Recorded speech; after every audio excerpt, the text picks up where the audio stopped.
ఉమ్మడి శ్రీకాకుళం జిల్లాలో ఎడతెరిపి లేకుండా వర్షాలు కురుస్తున్నాయి. భారీ వర్షాల ధాటికి వాగులు వంకలు పొంగి పొరలడంతో లోతట్టు ప్రాంతాలు జలమయమయ్యాయి.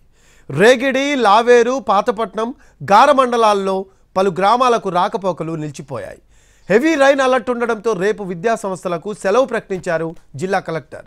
నాగావళి, వంశాధార క్యాచ్మెంట్ ఏరియాలో ఎక్కువ వర్షపాతం నమోదవుతోంది. దీంతో నదీ పరివాహక ప్రాంతాలను అలర్ట్ చేశారు. జిల్లా కలెక్టరేట్లో కంట్రోల్ రూమ్ని ఏర్పాటు చేశారు.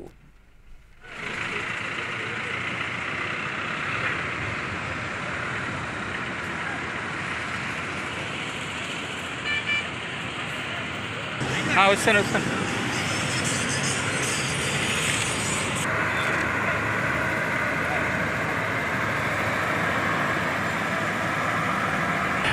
వెళ్ళిపోయినా